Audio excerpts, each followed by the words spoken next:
about, oh, having their heart broken or their dreams crushed. That's part of the puzzle.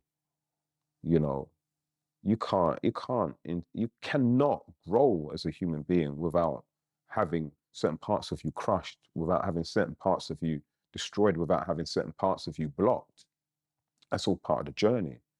That's all part of the testing. That's all part of the recalibration. That's all part and parcel of it. So, these moments shape you in one way or another. So I understand that now.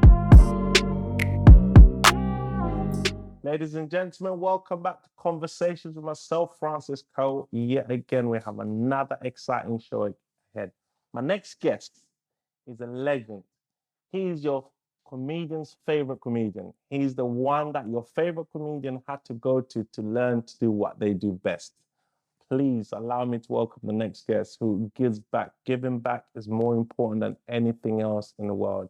He's a man of faith, spiritual, and he believes us as humans, we must stay true to yourself and give back to others in order to grow. But he does it with also bringing laughter to us, whether most people just do it seriously. Please allow me to welcome to the show, Mr. C. Pick up yourself, Francis. I was thinking to myself, who else is coming? I was like, oh, really? I must meet this guy. You've met him. You already met him. Lord have mercy. Yeah, no, listen, thank you, man. What an introduction. No. That's one of the nicest introductions I've had for a long time. I usually get good introductions, but Yeah. that was lovely. Thank you, sir. I think thank you. I think thank you because I'm gonna say that, and I said it off the camera. Hmm. You've we met the first time. It was my fault. Communication wasn't that great. Second time we met, said let's make it happen. A week on, it's happening. That's what happens when you text the right person, right? This man cussing me, saying, "Oh, Mr. C, I messaged you and blah." I was like, "Huh?" When he looked now, is somebody else? He's Mister with a C and nothing else after it. And So I stand corrected. Here we are. So if there's any women out there getting strange text messages and everything saying, "I want to get you in the studio and film you," it was meant for me. He didn't mean to send it to you, Mrs. C. Bless you, man. Oh man. But we here. If there's a woman out there called Mr. C, I'm sorry. Be surprised anything. And anyway, That's true. What I wanna ask first of all is, for a man who's achieved what you've achieved, for a man who's pretty much known by everyone in the business, how do you stay so humble, and why is that important to you? Oh man, that's a good question and an easy question to start off with. Being humble is just about being real, and I think that's one of the things that, being born and grown in Northwest London has taught me to be easily, which is real. Be real with people. Real recognizes real. Sometimes when you try and be too greater than what you are, because a lot of people, I've seen this, I've experienced it through work, through entertainment, that people take a title or a status and elevate themselves beyond who you are. Because first and foremost, before your title, before your status, before your label, you are you and we are we. So, that's one of the things that life in Northwest London has taught me at a very, very early age. Be you, and real will recognize real. Don't let a title or a status kind of elevate you over anybody. The only thing that you can use to elevate yourself over anybody is you. And once you know yourself, there's times when, when I was younger, people would say something to me and I have to say something back to them. You're not getting away with it. In an argument, even with women, I love arguing with them. I love arguing with them. See the little hope just disappear from their eyes because they feel something they're superior mentally. Not with me, Dane. But maybe it's because you came intellectual rather than just raising a voice. Probably stated facts and truth. Yeah, what it is that over time you realize that, you know what, that some of these things which we call victories, some of these things which we place a lot of ego on titles, arguments, and winning them, that really and truly they benefit you not. It's just about self-gratification. And the beauty of knowing yourself and knowing your people is sometimes you don't have to say anything and just acknowledge in your head that I can let that go.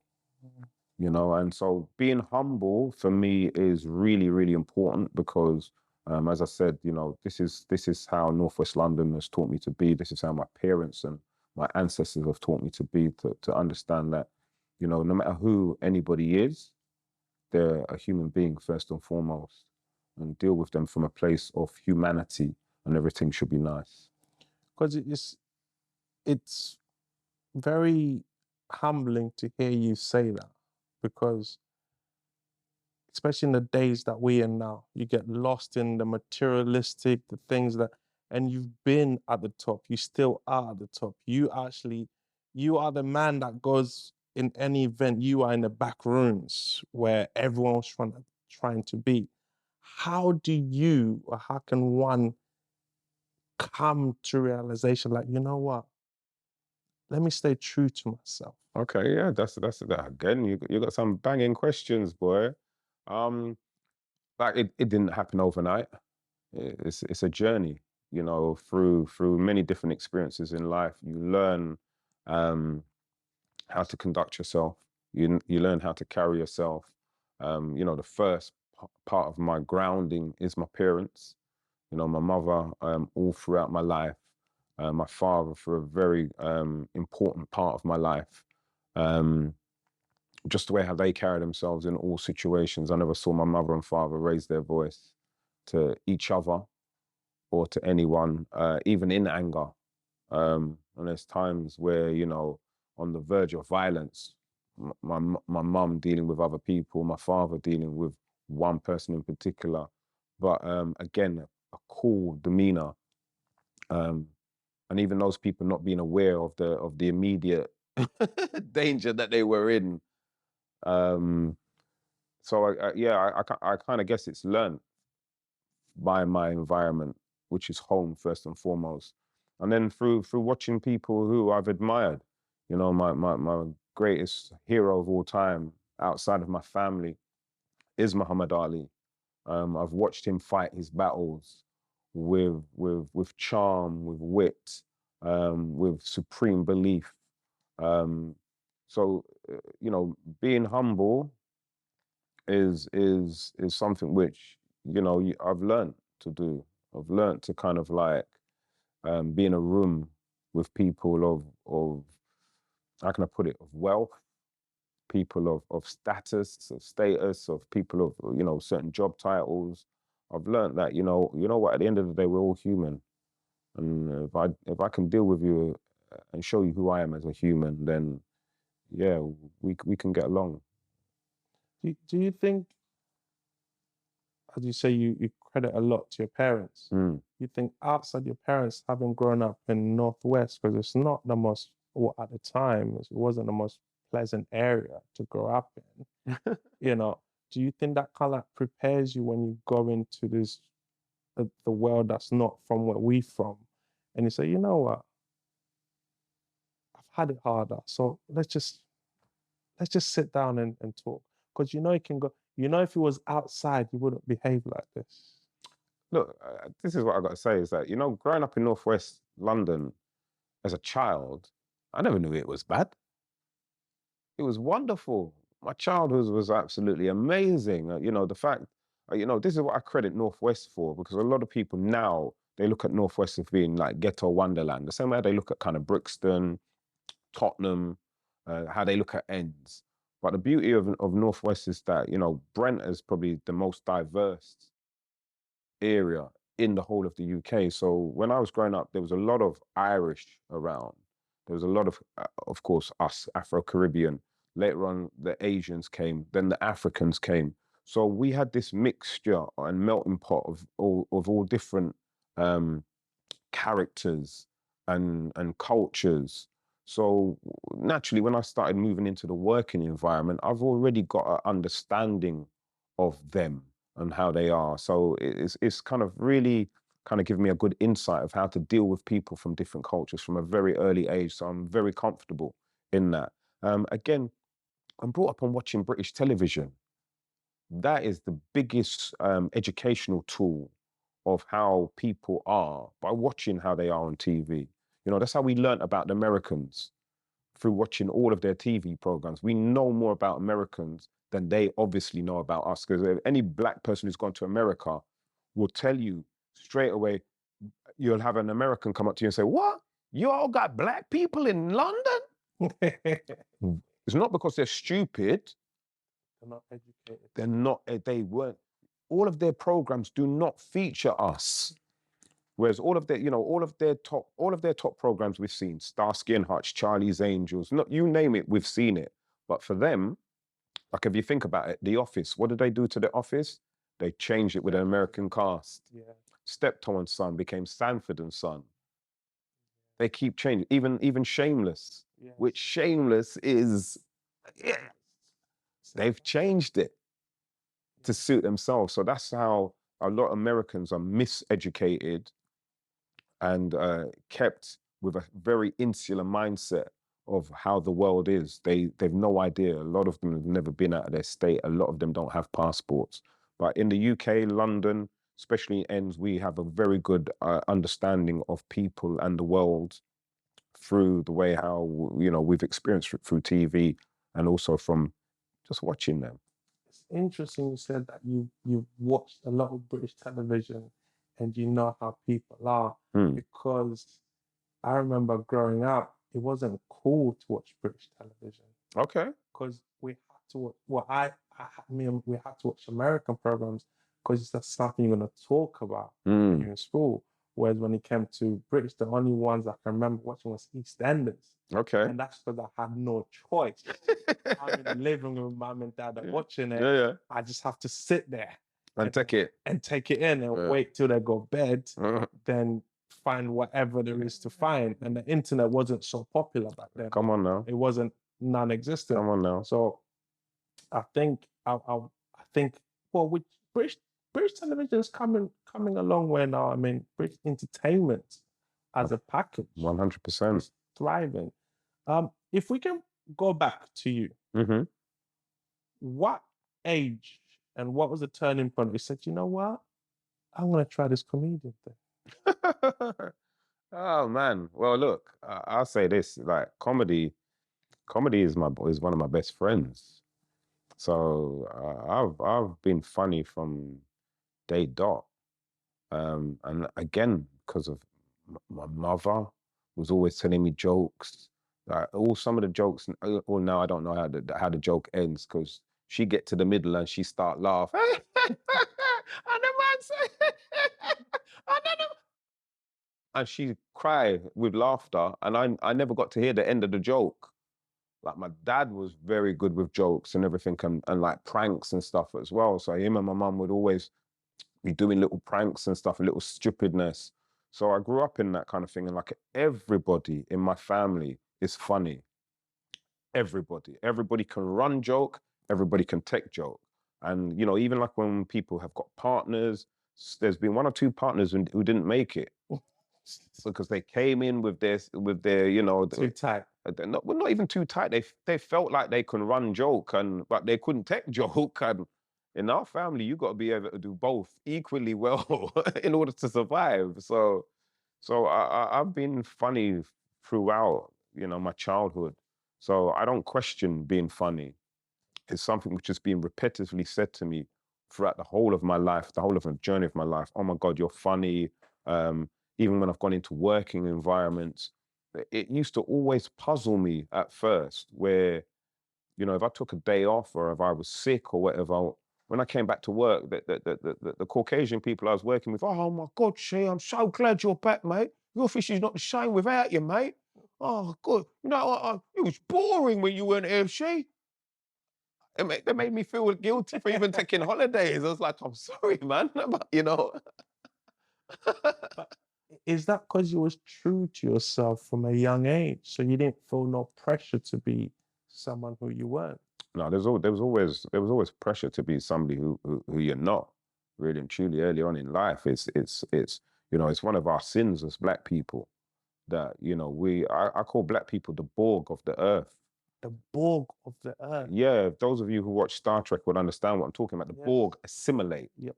to wherever they are. And that's us as Black people. Wherever you drop us, we can assimilate to the culture, to the people that are there. And I think for myself, again, you know, TV in the early age that I was shaped a lot of what I wanted to do and what I wanted to be. Like, you know, back then when we had real stars on TV, movie stars were real stars. Singers, performers were real talented singers and performers. Everybody was at the top of their game as opposed to now. So, you know, I know if I wanted to be an actor, I had to be the best. And that, you know, acting is my first love, which a lot of people don't know that, you know, at school, I was a beast when it came to acting. Any production I was in, I'm bringing a completely different game to the production because all I witnessed was great actors. So all I had to study was great actors. I knew from an early age I wasn't going to do music because I saw the likes of Stevie Wonder, Luther Vandross. I saw the best, and I knew that I wasn't blessed. You. Yeah, excuse me, I wasn't blessed with that talent. And then when my mum forced me to go to church, yes, you did. You forced me. I never want. Anyway, I'm over that now. I'm over. Hallelujah. Yeah. That I saw people who could really sing from a spiritual place. So I knew singing wasn't for me. But yeah, it's like comedy was something which was always an instinctive part of who I am from a personality point of view. And then through schooling, you kind of lose yourself a little bit. You know, and that's again where I say about you assimilate to things. It's like the other thing apart from acting, art was probably one of the most naturalist things I used to do. I used to always draw as a child. Do you still draw? No, not at all. And I'll explain the reason why is that I was a child who every single thing what I put pen, paper, paint, whatever to, it was always an A. On a bad day, it may be a B plus. But I remember one day when I was around about 13, I remember a teacher saying, why are you spending so much time with art for? Why don't you give some of the other stuff? I said, I love art. Yeah. And he said to me, yeah, but you know, what job are you going to do with art? Wow. And my young brain at the time was just like, because I'd never seen any Black artists. I didn't know that you could get a job from drawing. It was just like, oh, because all the comics I read were American. So I was like, I didn't even have a concept of I could be employed with this skill, with this talent that I had. And I put down the paint, and I never drew again. If we could go back in that moment, would you say that was bad advice? Or was it was just being honest? How do you view that situation if we can go back? I think viewing that situation, you know, it's a good question because I tell you what, I've got no malice in my heart for that person, strangely enough.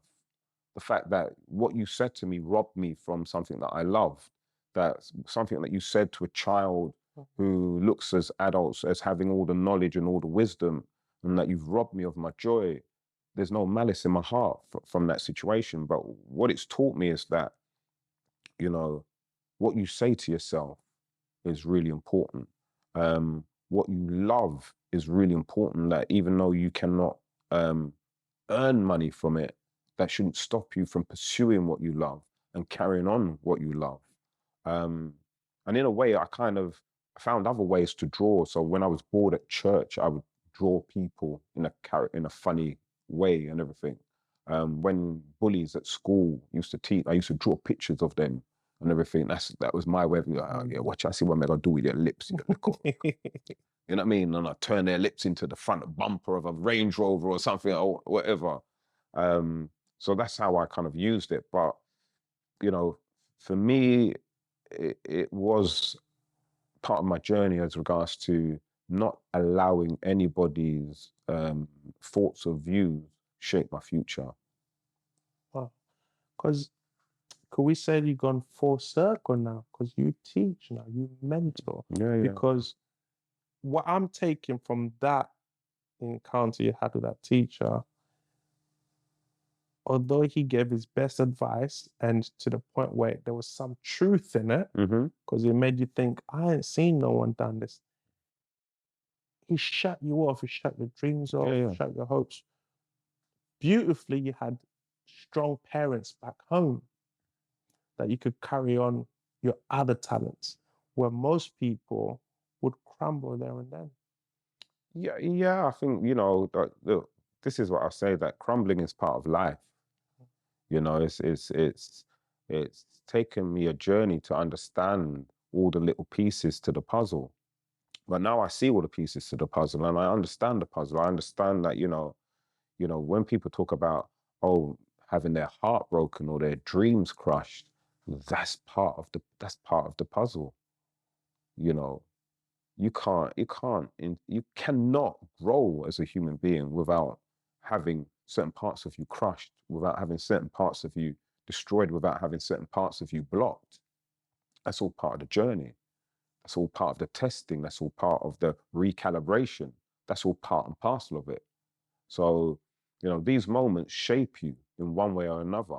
So I understand that now. So like the same way how another teacher gave me probably the best bit of advice, which you probably shouldn't as equally as given to a child, which was when my drama teacher, Mr. Fraser, Don Fraser, his name was, amazing man, amazing Thank you, teacher. Mr. Don Fraser. Yeah, man. Thank you. Big up yourself, Don. He was my drama teacher. And I remember the first time this man came into the class, he came in with cowboy boots. And me and the other boys looked at each other and said, oh my God, we are going to roast this man here today. Father Jesus, look at them go send we enough West London. Cowboy, we could teach you. Watch and see what the Indian going to do with you, cowboy. Giddy up. And bruv, one of my friends started to pepper him. Blah, blah, blah, look at your boots and rah, rah, rah, rah, rah. And this white man with these cowboy boots looked at him and went, and rinsed him from head to toe. And everyone's like, oh, yeah. And we was just like, wow. And he's like, okay, have you finished? Let's start the drama class. Nice. And I was like, who is this man? Everyone had, because you don't want to be next. Yeah. And he taught me my first lesson about ego. He taught me my first lesson about me knowing at school that I was a great actor, that I know that when I'm in a production, I know I'm going to be the superstar. I know this. And I remember that there was a play, comedy play called Dracula Spectacular. And in my head, there's only one character that I'm playing, which is 100%, 100%. Yeah. So we had to audition for it. And in my head, I've got Dracula down packed because I know all the different, I know the Christopher Lee Dracula, I know the Boris Karloff, I know all of the Draculas. And I know exactly how I'm going to put a little extra spin on it. I've got it to the T. So I'm waiting for my audition for Dracula, watching all the other roles come up. Yeah. And I'm just like, and there was this one where the character of Dracula's manservant, Genghis, and I'm watching the kids come up and audition for this part. And it's got down to 2 kids now. And this one kid, he's nearly nailed it.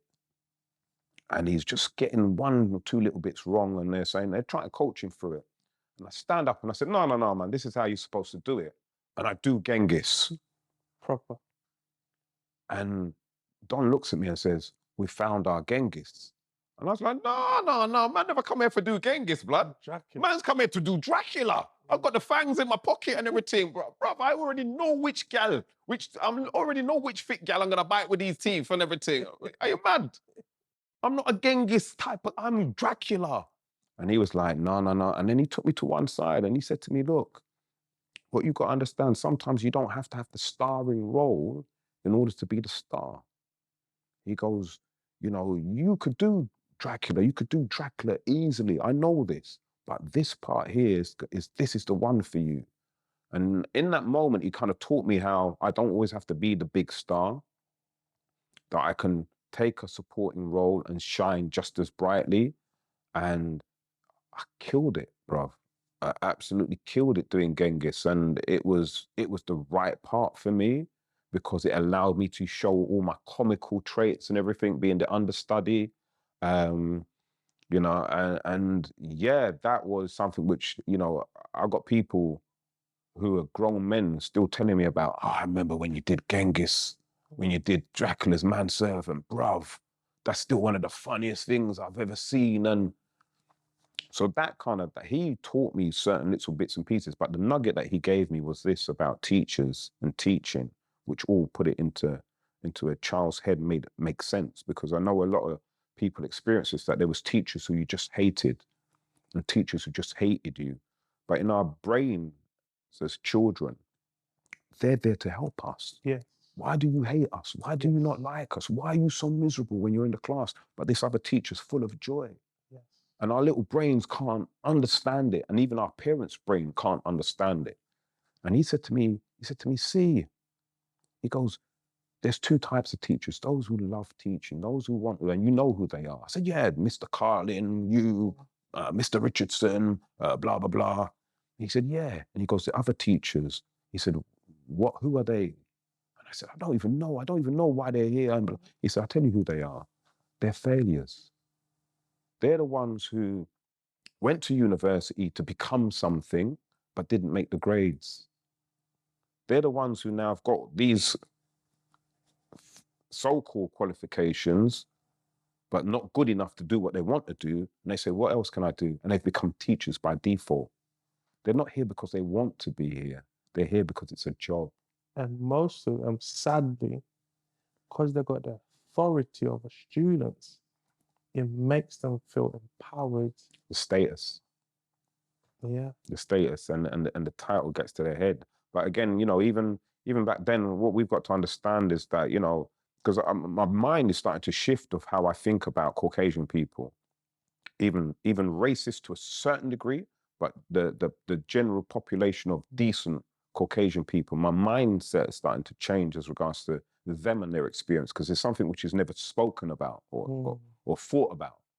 But the same way how we here in this country, from an African Caribbean point of view, we're taught to hate African people subliminally through the images. I think that's from the older generation. Yeah, bruv, but this is what I'm saying. You got to remember who are we brought up by? Who's whispering in our ear? Nobody bring no African inside here, Nobody bring no African inside here, Is the Africans were the booby man. And where's that come from? It's because what did our parents like watching? Tarzan, blah, blah, blah. So all the images of Africa is negative. The true education was never given. So, from that point of view, we've got to also remember white people watch this as well. So the same way how we were brainwashed, they were brainwashed too. You see what I mean? So what you've got now is that you've got these white people. So some of them have come from rural parts of the country now into inner city London, teaching black males, black females, and they've got no concept of who we are apart from the negative connotations, what they've seen on TV. Back then you had politicians chatting some shagriz. We know how our black people were reported in the news and everything. So this is how they learned about us this whole essence of who we are was new to them. And they don't know how to deal with our energy, our vibration. They don't know how to deal with our enthusiasm. Because even if they walk past a barber shop, to me and you, what we'll perceive a normal conversation, they'll be like, they were so violent. They were shouting and screaming at each other. I had no idea what was going on. But no, we was having fun. We were just reasoning. I think it comes down to education. It does. And you know what? Because you said that, it's so funny. I remember when I was doing a bit of higher education, I was doing an HNC in business. and we had a retreat where we had to go to. And my brother, there was on the course, there was only 3 black men, me, one Jamaican, and another guy, another English black guy. And the Jamaican guy and the other black guy was having a discussion about something. And I remember the 2 white girls, because I wasn't even in the room at the time. I was coming into the room and the 2 white girls running out and saying, "Oh, you got to call the teacher. You got to call the teacher. It's going off. It's going off." I said, "What do you mean it's going off?" She says, "Oh, I can't remember the name." Say, "Dexter and John. Oh my God, they're gonna fight. They're gonna fight. No, we've got to call somebody. We've got to call somebody." I was like, "What are you talking about? They're gonna fight." I know that these 2 are brethren. Yeah. So I'm thinking, no, hold on. Let me go and see if I can pacify them and stop the fighting. I'm not going there. Man, they were just talking about football. No, man, your team, shut up, blood. Listen, when my team, they thought they was ready to fight. It's the passion. It's the energy, the vibration. And I think if we can educate one another, you know, because when I used to teach, I used to get a lot of teachers who come from Australia, New Zealand, and Canada. Yeah. And a few of them, after they got to know me and other black teachers, they said, "Do you know what? This was always on a Friday, a few drinks down. Like, loosen up." Yeah, it will start off like, "You know what? Somebody am an actor, mate. I want to apologize." I'm like, "Okay, what's next?" "No, you guys are all right. I just didn't know you. If this is what I was taught." Yeah. Having spent so much time with you guys, getting to know you guys, wow. Real recognize real. And up to today, I'm still friends with some of them. Yeah. Because what they see on the TV of us is not really us. You see what I mean? No. So we're going back. We're going back. You find out, you know you're funny. You believe in yourself. What was that transition to, I can make money off this? Or did you know you can make money off this? Okay. So look, I spoke about assimilation. I spoke about being influenced by the images that I saw on TV and how I saw the world. So I tell this story often that I left school with no qualifications by choice. It was a choice I made to prove that the education system is broken. That was the B word I was looking for. But I wanted the S on the end, which is broken. Brokes. It's brokes. It's full of brokes. And if you put a couple of L's in there, you know what kind of brokes I was talking about. Yeah. I wanted to prove that this is nonsense. So, sorry. So exam time, did you sit the exam and decide to do nothing, or you decide not to turn up for exams? No, I think I was the only person who did lower 6 and upper 6 and just did sports. I just did certain classes I didn't go to. I'm not doing geography, I'm not doing history, I'm not doing physics, I'm not doing chemistry anymore. I got a good understanding of it. I don't need to do any of those anymore. Again, I said to my parents and my teachers, I know my 2 times table, my 5 times table, and my 10 times table, but the rest I'm not going to learn. I don't need to have that knowledge in my head. There's other things which are more important to me. I'm not going to sit down and recite it and learn it because I know how to use a calculator. You're 16 at this age? No. I was probably around about 13, 14 when I made that decision. And I was around about 14 when I decided I'm not doing history anymore, geography anymore, any of those other subjects anymore. I may go to the class, but I'm not doing any work. The only things what I would be interested in is English, maths, drama, and anything kind of sporty or anything like that. Because the fact is I could read and write very well.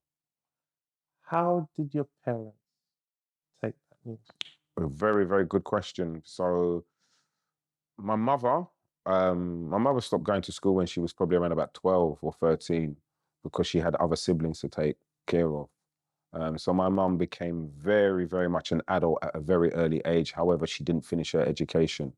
So by the time I was probably 8, my standard of English language, my standard of definitely of writing and reading was better than my mother's. My mother would bring stuff to me to read for her.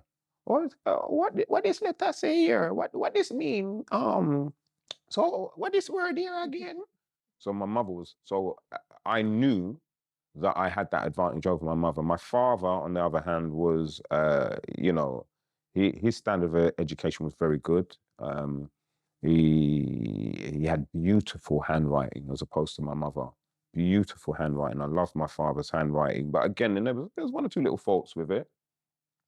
But my father passed away when I was 12.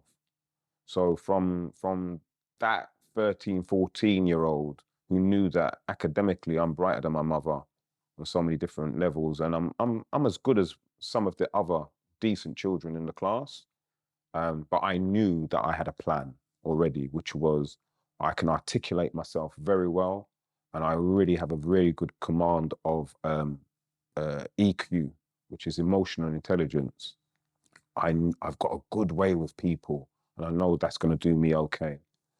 So I left school with a plan, which was start working early, and I'd already assimilated to the certain places where I wanted to work, because as a child I used to go Selfridges all the time, and this is when, you know, like Selfridges now, a lot of young people go to buy clothes at Selfridges. No, the only people who would buy clothes from the men's department in Selfridges were gentlemen.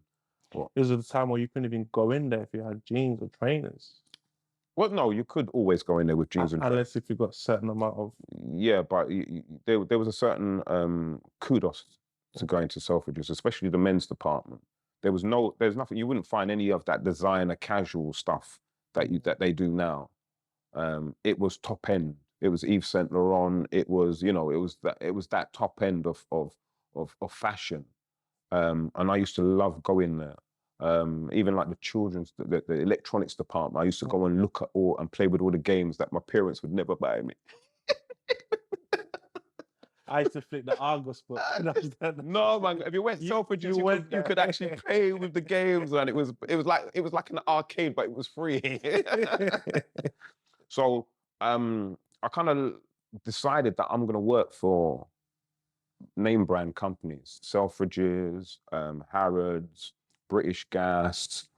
I just decided I'm going to work for name brand, and I'm going to build the most impressive CV ever. And that's what happened to me. And I ended up working my way into the city, Sun Alliance, did mortgage administration, McKinsey and Co, doing stuff for management consultants, and then ultimately ended up at Prudential Assurance, working in accounts and becoming a treasury supervisor, working with bought ledger, sales ledger, management accounts. So that's where I ended up, and started chasing the money, started chasing the promotion, the job titles, the bonuses. That's where I was at, and I was loving it, absolutely loving it. My mother loved it. Oh yes, he's treasury supervisor at the Prudential, you know. Yes, yes, in the city, boy, yes. So, and you know, them even have a little space where you can take in core, and yeah, yes.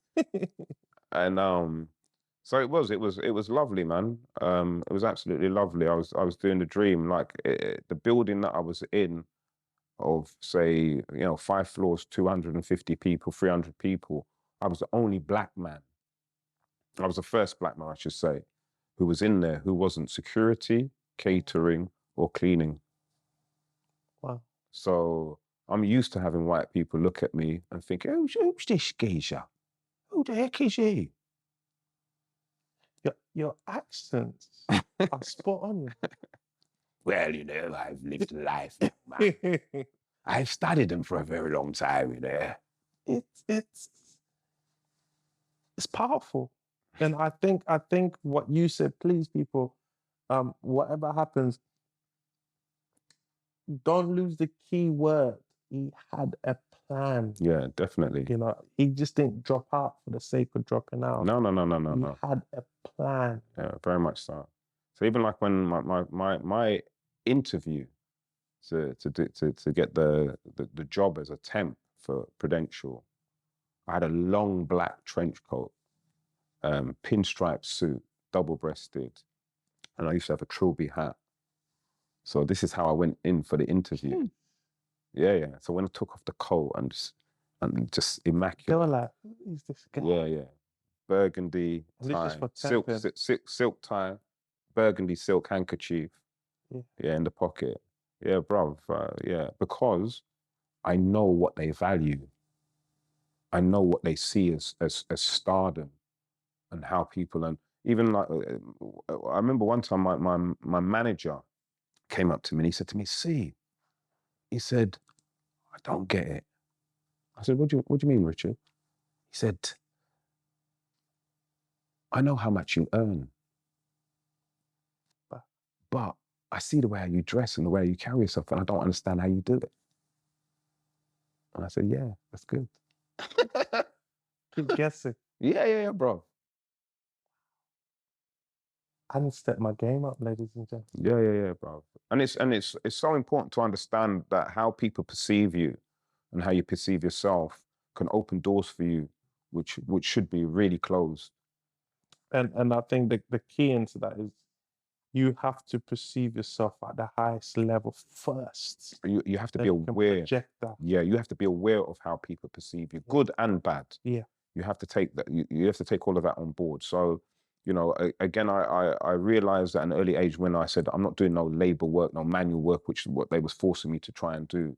When I used to go to the job centers and careers advice, I was always pushing that manual. These hands, man, these hands are just for touching woman. That's all. Picking up a pen, write to a joke and touching woman. That's all these hands are made for. That's what God said when he made these hands. Can you feel them? Look at the nails. Look.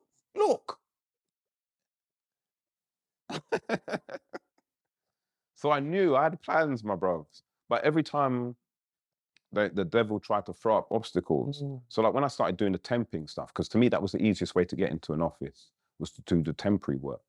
So I had to go up to these agencies, Reed and all the, which were heavily run by white women. So you had this young black man, 17, 18, going into these places to sign up to be a temp. And I'm saying to them, I want to do office work and blah. And they was like, can you type? Because in order to do the office work, you need to type. Yes, I can. And I know at the time I couldn't. No, I was like, but what they didn't know is that when at an early age, because I loved writing plays and everything, my mother had bought me a typewriter. So I'd already become, I couldn't type like what they were saying. So I could type to a little bit, but not to the Not Pitman, 60 words a minute. 65 Pitman's 65. intermediary at the time. But I had my typewriter, and what I did, I went on a course and I learned to type. So when I came back, oh, my brother, it's beautiful. When they was like, "Tara, can you type?" I was like, "Yes, I can." "Oh, well, can you, how 65 words per minute?" And I can do it blindfolded. I can do it with my eyes closed because I can touch type. Yeah. That's how I taught That's myself. what you have to, Yeah. So with that, I became a real, you had leverage. yeah, not even just a leverage. It was just like, now these women had something which they'd never had before. They had a male who could touch type, but they had a black man who just looked, and his confidence, and then there was this thing what came out called Lotus 123, which is the father of Excel. Okay. This is what the first spreadsheet was. Yeah. And it was like, because a lot of these management consultants, they want somebody who can crunch these numbers. And I was like, oh, let me have a look. And I learned it from top to bottom. And then that's what got me into like McKinsey and certain other companies using the spreadsheets. And that's how ultimately I ended up at Pru, because when I came in as a temp, they had a system which was basically, for each part of the company, they would charge each other. But they had a long, complicated way of just doing one invoice. Yeah. So, just for example, Harlesden was doing some work with Brixton.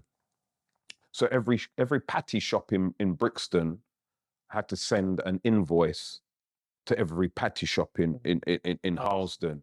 So for each one there was, but what I did, I created a spreadsheet which had all the information in, and I'd do one invoice. But I was the only one who knew how to do the spreadsheet. So that's why they had to offer me a permanent job.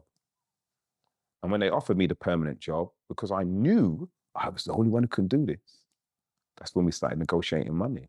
I was like, well, yeah, but the money don't sound right to me. I could walk. Yeah, no, I can continue temping because that's fine. I'll continue. But they knew if I ever went, You got that. No one knows how to do it. nobody knows how to do it. So And that's you about already gave them leverage. a system that's easier. Yeah, So they're used to that. yeah. Ladies Leverage. and gentlemen, we call that leverage. Leverage. It calls and it goes down to, I think you also said something that's really important, which a lot of people these days are not willing to do. Yeah, Go learn a skill. yeah. You want something, especially it's easier these days because you got the phones. Not just learn it, but be a master of it. Yeah. Be a master of it, and also understand how you can apply what you've learned to leverage yourself into a position of power, into a position of where you can now start asking for what you want and what you're worth. And that's how I managed to get into the Peru, and I was loving it. I was enjoying it. But then what happened was the working environment changed.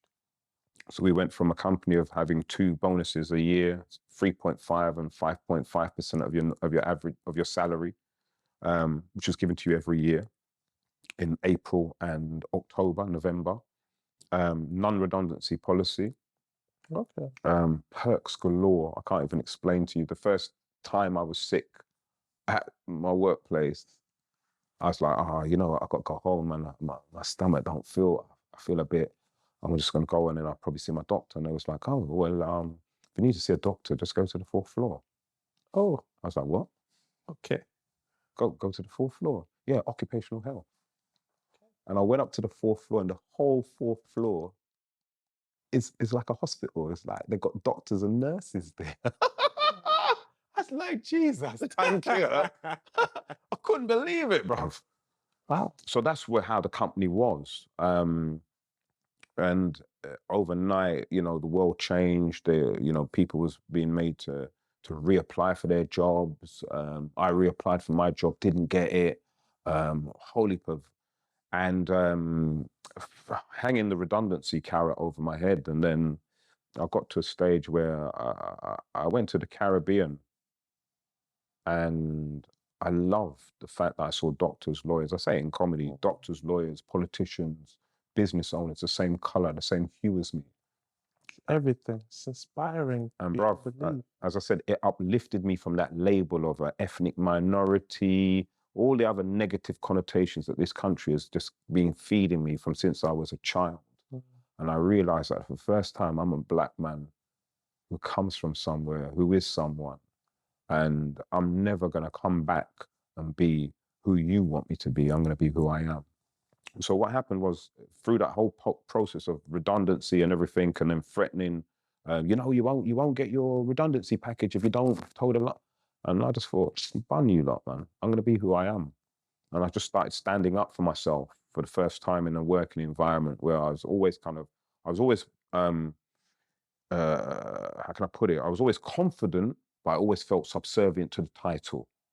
That if I'm addressing a manager or a director, I'll be humble within my title. But for the first time, it was like, title your blows line, yeah? Let me understand. Let me make you understand something, yeah? Don't look at me like you're my manager or my supervisor. I'll tell you how this thing works, yeah? It's a barter. You give me this, I give you that. Yeah, yeah. You give me work to do, and I do the work, and for that work, you pay me, yeah? And that's the contract between me and you. Don't feel so that you own me. Don't feel so that you're better than me. It don't work that way, because trust me, if I don't do the work, you ain't gonna give me the pay. And trust me, if you don't give me the pay, I ain't doing the work. And it's as simple as that. So that's how I kind of started to talk to them, and then sooner or later they called me in for a boardroom meeting, which was really a disciplinary, and they sacked me. But it was a blessing in disguise. It sure was, my brother. And this is why I say to people that, you know, be careful what you pray for, but most importantly, understand that when God or Jah, the Creator, is ready to answer your prayers, they don't come in the shape and format that you, in your small-minded, minimalistic human mind, feels that a blessing should come to you. Because at the time when I got sacked from my job and lost my job title, my bonuses, lost my all my privileges, the plum that I had with it, my salary, my redundancy package, which The 4th floor. oh my gosh, bro. and Michelle in accounts as well, bro. She experienced the hands, ladies and gentlemen. Oh my days, she experienced more than the hands, bro. I lost it all. I lost it all, man. No, I'm playing it. So we fast forward now. Years later, you decided to teach comedy. Yeah, man. What was the initial thought behind? The initial thought is about transferable skills. A lot of people still don't understand that your life experience sets you up for your future. Your life experience sets you up for the future. Everything you've learned is a transferable skill. And that's something where, through the fact that I was working in that environment, so there was always doing personal development workshops. So I was probably the only person in my department who consistently went on personal development courses. And then when I went on those personal development courses, you know what I would do?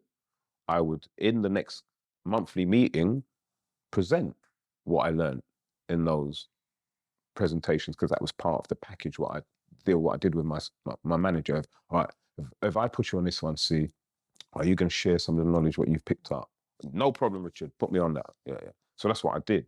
So what happened with the teaching was that once I made that decision that I wasn't going to work for a white man again in that particular thing, from that rage point of view, or work for another person again, it was like, I'm going to do the things I love and the things that I think I'm blessed to do, which is comedy.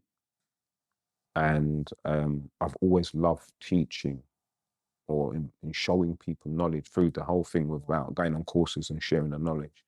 And one of the things what I wanted to do was, some people know this about me, that I'm not saying that I was rolled, but I've traveled all different types of road. And I've dabbled. You're well versed. Oh yeah. I've dabbled in things which, even just over the last 5 years, some of the people in my family and some of my closest friends are just starting to understand, and be aware of. But what was one of the things what I saw when I was coming out of it was that there was a lot more now young people getting into it. And one of the things what I wanted to do was make a change with that. So some of the knowledge what I had in personal development, I wanted to bring to young people at an early age. Some of the stuff what I've acquired as regards to knowledge of regards to work, I wanted to bring it to them at an early age. So that was one of the reasons why I went into teaching and learned to be a teacher, trainer, qualified assessor as well. Was that I wanted to do this particular type of work with young people, especially young Black males. So that was the driving force with that. When I started doing the comedy, I started doing the training for being a teacher, trainer, and assessor. And again, it was a wonderful experience and journey.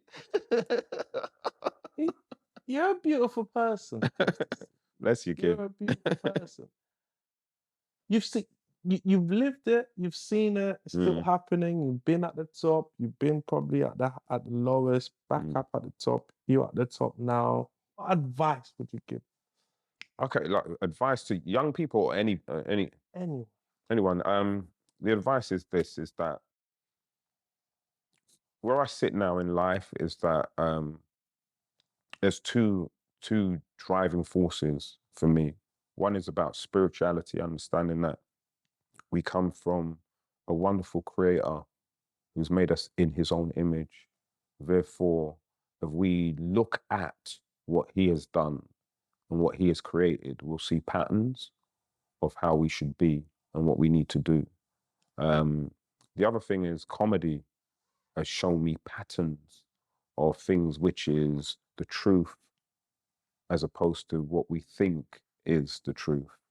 And by applying those two elements in my life, I'm so free from a lot of the rubbish what people say to themselves, the pain that people carry with themselves daily. So if I give you an example of what I'm saying about the creator, for example, is that, as I said, God created us in his own image. So therefore we are gods. Erykah Badu sings it. If we were made in his image, then call us by our names. Most intellects, they don't believe in God, but they fear us just the same because they've stolen our knowledge and they know who we are. Hence why our experience is completely different to that of the Chinese, the Jewish, and all the other, the Asians. Their experience is different as regards to racism was not built for them. It was built for us because we have to be contained so that we don't become the gods who we are. So that's why I know that when God created the world, he didn't pick up a screwdriver, a Black and Decker hammer. He said, let there be light. And that was a big lesson for me in understanding that my words, what I utter, are creation in itself. The words that I utter are creation in itself. The words that I utter to my children, to the person that I'm in love with, but most importantly, the words that I utter to myself are so, so, so important. And not to let other people's words or feelings have an interference in the creation of who I am and where I'm going. And this is how comedy now helps me with this, where comedy helps me understand that in order to do comedy, you have to have a certain kind of mindset where, you know, there's still some comedians who are blessed to do this, but their mind is not set. That's why some will say they're nervous beforehand. Some will, you know, have to go toilet, number one, number two, blah, blah, blah, blah, blah. They can do it. Don't get me wrong, but parts of their minds is not set for what they're about to do. And comedy taught me to set my mind in everything I do as regards to what am I saying in my inner voice? Before I go on a stage, what am I saying to myself? What am I saying about my reality? Because, you know, people say that, oh, stand-up comedy, I could never do that. Could never do that. What? Me go on the stage? Me, I can joke with brethren, but for go on the stage and watch people like, oh, no, so I couldn't do it. Because of what their inner voice is saying to them. It's not that they can't do it, they can. You can. There's a lot of things that we can do, but because of that inner voice and our mindset, we can't. But comedy showed me that through training people of all different walks of life, of all different colors, shapes, sizes, sexuality. I've seen how just through the words that I utter to them and the words that they utter to themselves changes their mindset to be able to do. So I know now that, you know, for example, in breakups, I don't have that fear that normal people have in breakups of relationships, be it sexual, be it friendships, be it family ships. I don't have that fear anymore because one thing I do realize is that people come and go. Tomorrow brings another day. That there's people come in your life for reasons and seasons.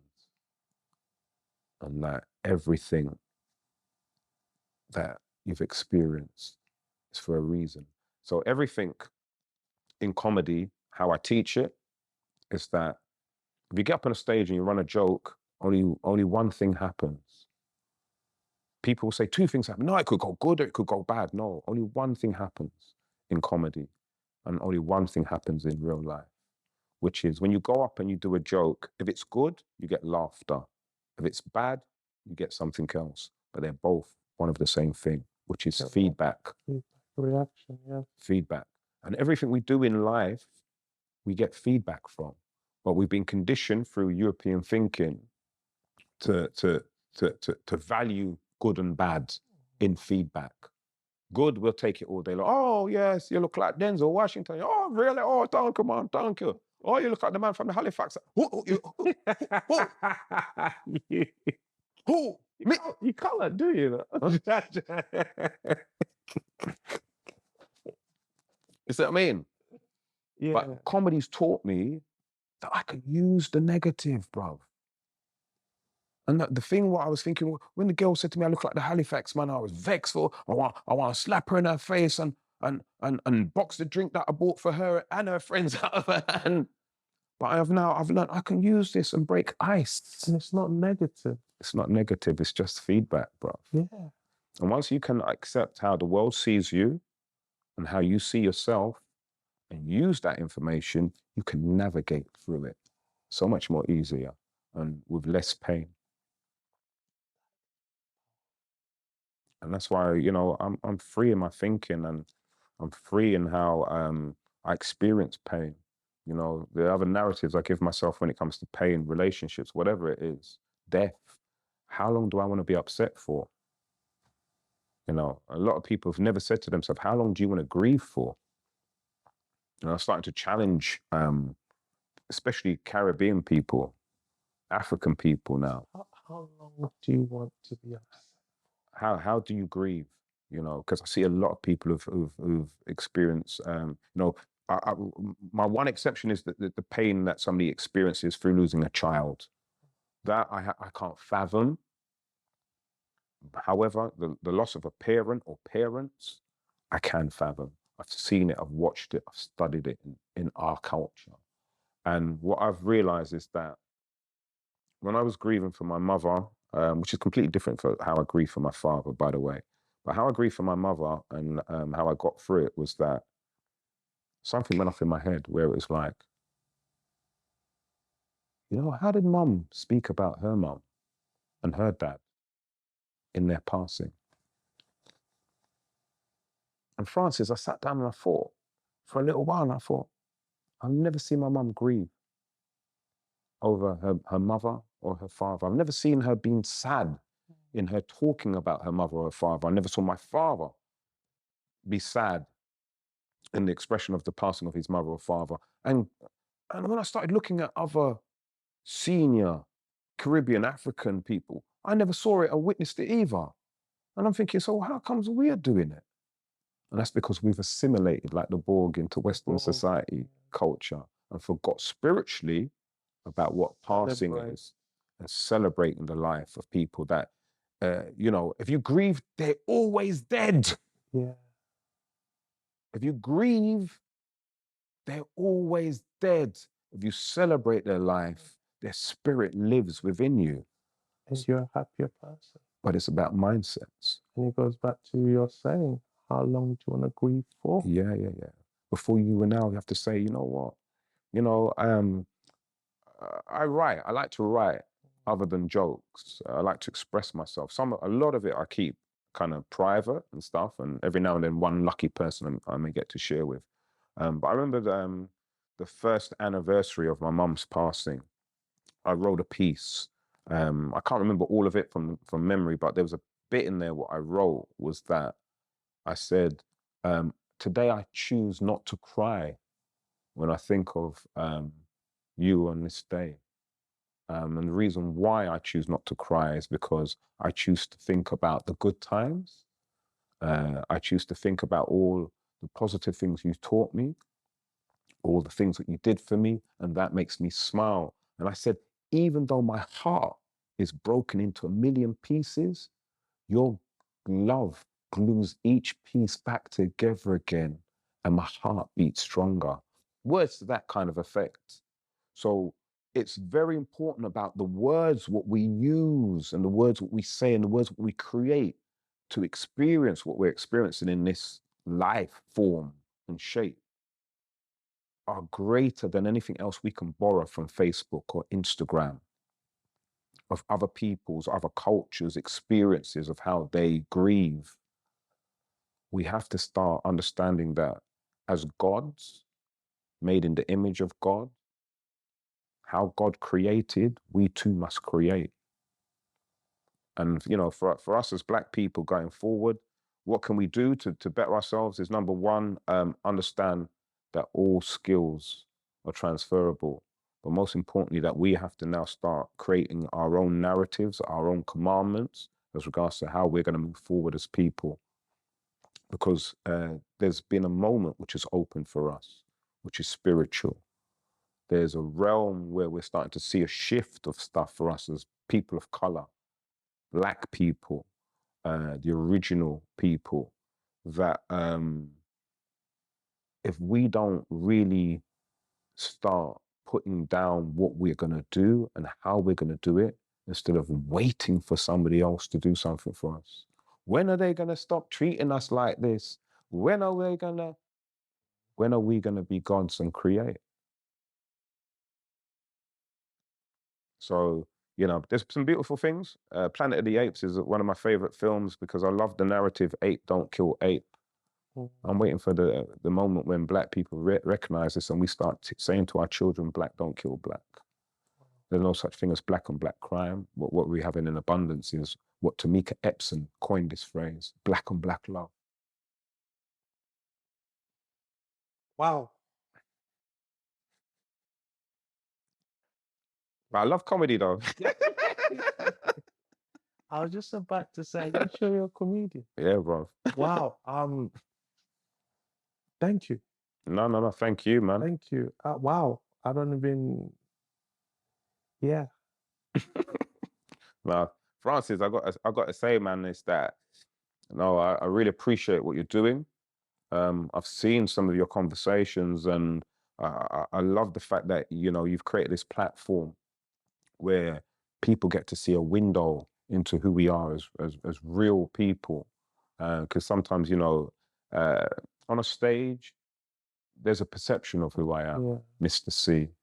But there's levels to not just myself, but so many of us as comedians, as entertainers, as people. And we need more conversations like this. I think, if we go back to what we're touching upon, our ancestors, and I think that's the missing. We're losing the information being passed down. Listen, if you've got a grandparent, mother, father, uncle, auntie, please do this for me. Start using your phone and capturing their stories. Because in the next 5 to 15 years, we're going to lose a whole generation of wisdom, which we can never find again because it's not documented. So please capture their stories, capture their recipes. We've gone from a generation of where we used to watch our parents boil bush tea and herbs, and now we're a culture where Iceland pharmacists, and please capture those stories, capture them, video them, voice record them, and share them. Keep them safe and share them. Do not let the spirit of that generation pass away without us having their stories, their wisdom. Please, people, please. I always say, I'm the guest. This is your show because I appreciate everything you've been through. And I believe there's 2 ways to learn. You either learn from your own experience or learn from the experience of others. So this is your show. How would you want to close it? Anyhow you want to close it. Wow, big question, man. How would I want to close this show? I think I've covered most of the things what I think I wanted to get through, Let me just try and think if I can think of a story to finish on.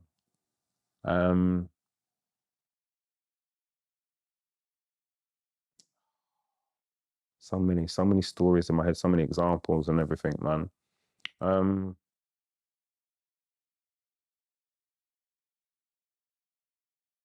It's got to be about blessings, gratitude. It's got to be along there somewhere. Okay, I'm ready. Pose a question. No, this is, you close it how you want to close Okay, it. cool. It's you. I can't say. Okay. No, I was saying pose me that same question. Oh, you so, asked me. Yeah. So this is your show. Thank you for coming on. No, thank you for being my guest. Anytime. Let's do this again.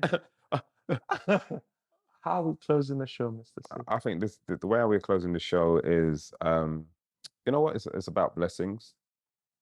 It's about understanding not to block your blessings, which I've done many a time. That that when when things are going bad, as I said, like when I lost my job, if somebody had said to me at the time, was that a blessing, mate? I'd have punched them in their mouth, because all I felt was the pain, the shame, and the feeling of not having anything anymore. But in that moment, my prayer was answered. And I think sometimes in life, what we've got to understand, as I said earlier on about prayers, is that your prayers will come true, but not the way how you've envisioned it. If that's even a word, envisioned it. Well, words are made up by us humans. I- The key is, as long as we understand each other. That me I say my brethren, you understand me? Sorry, I'm envisioned it. Because you know what I've learned is that every experience is for a reason.